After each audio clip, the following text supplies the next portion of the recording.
Siyempre. Yan! Shake! Ikaw ang the best para sa puso ko sa buong mundo. Lagi ko pong ipagmamalaki kahit kanino, kahit sa buong mundo, na ikaw yung mama ko. Mga kapitbahay! Mahal na mahal ko po yung mama ko! Mahal na mahal ko po yung mama ko! At hindi ko siya ipapapalit kahit kanino! Sira. Mama, I love you po. I love you too, anak. Ang baby girl ko. Baby damulag na.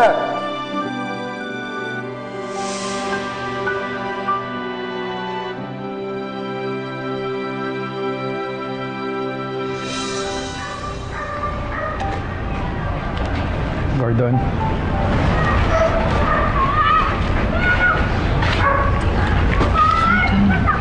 Nakikiramay ka mo.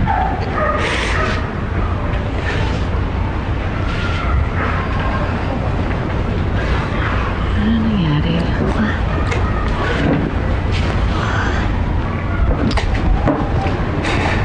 Babalik ka pala ng sindikato yung napasukan ni Maricel. Nalaman namin na nasusunod na yung babalik ka. Kita lang namin yung medalyon niya sa isang sunod na bangkay. Kaya ano namin na yun na si Maricel kasi pilihin niya yun kay Maricel. Dati, akala ko tatanda ako mag-isa. Kasi nga bakla ako. Nung tumating si Maricel sa buhay ko, laking tuwa ko kasi nagkasama ako hanggang sa pagtanda ko. May mag-aalaga sa akin. May aalagaan ako. Pero bakit ganun? Ba't kinuha siya ng Diyos?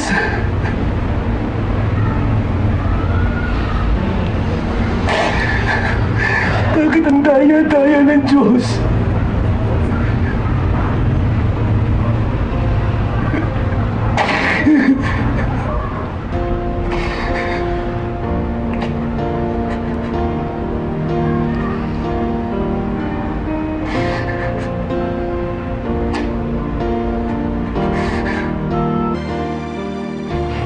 Wait lang!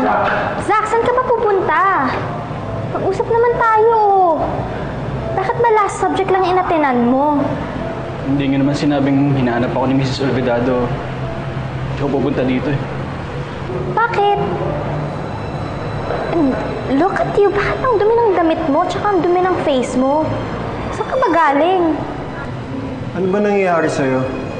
Alam mo, nag-text saan si Tita Patricia, hinahanap ka. Saan ka ba galing? Ay, na si Maricel.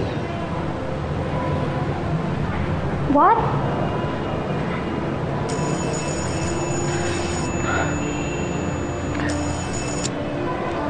Yo, Dad.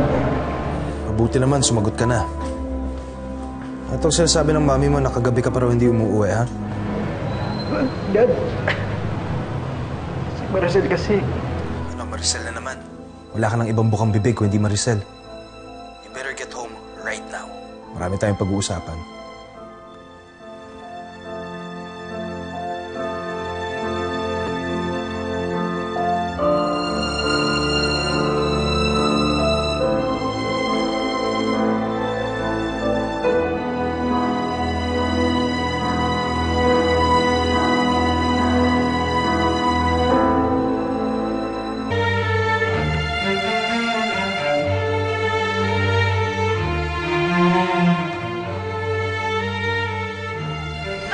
Sa'yo. Bakit malungkot ka? Ano yan? Wala po to, Ever. Sige po, akit na po. Sige, magpahinga ka na.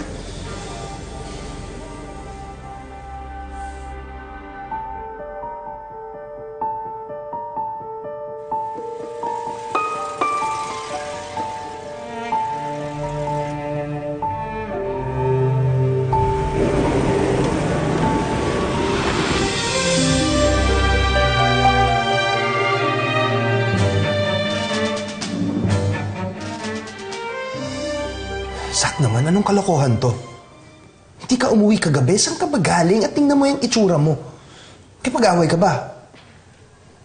Dad, nandun po kasi ako sa factory na nasunog kagabi. Ano namang ginagawa mo doon? Alam mo naman gano'ng kadelikado doon ah. Nandun po kasi si Maricel.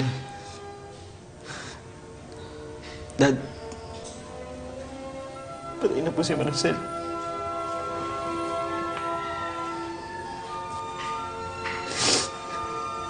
Dad, I'm sorry kung hindi ako nakatawag. Hindi ako nakapagsabi na hindi ako uuwi. Ang dami lang po talaga kasi nangyari.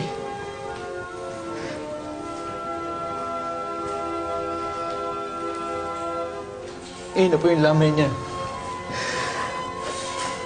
Dad, gusto kong pumunta doon.